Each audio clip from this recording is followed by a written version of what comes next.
They didn't burn the bodies. We had to bury those bodies in mass graves. And the prisoners, I mean, our people, they were so in such terrible shape, very thin and could hardly walk. And they started beating because we didn't go fast enough. I could not tell what American vehicles looked like, but I knew they were not German. So I assumed it must be the American. And as I walked down and I saw that they were not German, I motioned for the others also to come down. And I saw military vehicles going by, and for me, that was one of the most moving experiences of my life because I actually saw the mighty German army surrender. At that point, we were numbless. And the liberation was a very emotional thing. From the barracks, the Germans were running back and forth. There must have been some, we heard airplanes, we heard shooting. So we knew something is going on, but we didn't know what. Americans, those poor guys, some of them were kids themselves, 17, 18 years old. They passed out, they cried. Their tears were running down their cheeks. And they didn't know what to do with us because they didn't expect to see such horrible things. Boxcars with dead people, with their eyes and their mouth open, skeletons, people burning in the gas chamber, in the crematoriums. It was unbelievable. We could hardly go out in the yard to see the Americans, and they told us some Americans were speaking Yiddish.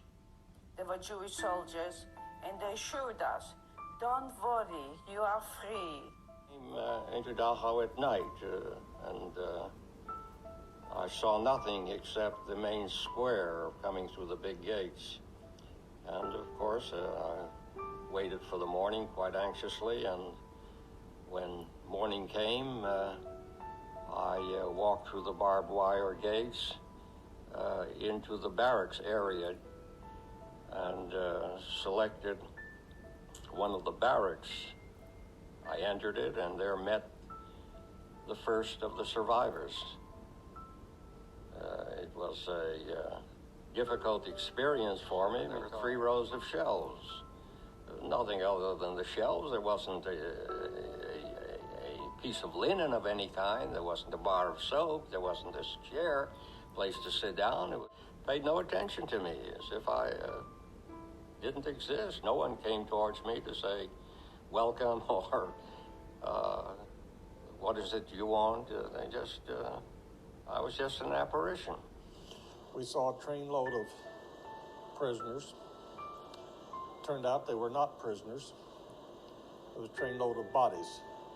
They had been sent to Dachau from Buchenwald. I saw 2 of these living, walking skeletons shuffling along toward each other. They got within a few yards of each other, stopped, stared at each other, and then they tried to run and embraced. They were either related or very close friends, and until that moment, neither knew the other was still alive. We were chasing the Germans. It was getting close to the end of the war, and the date was April 29th of 1945. And the time that we come to the gate of the camp, they opened the compounds, and I seen thousands of people crowding out that looked like skeletons with skin stretched on them. They were dirty, they smelled, and just one look at them, some of them half dead, that something happened that we realized that this war is all about. We know now why we were participating in this war. When we arrived, I had already passed out virtually. I was 3 out of the 150 there survived. The rest of them just lay dead. And what they did is they picked me up with the hands and somebody else with the legs, and then they threw me in a stretcher, getting ready to take me to the crematorium. And somehow, somebody who was carrying me noticed the hand moving, that I was still alive. So at a risk to his life, he took me into a barrack. And then they took me and they hid me secretly in their barracks. And each one would take a piece of bread they would break off a piece and make up a slice for me so that I could survive. And they said, Dave, you must survive and let the world know what happened.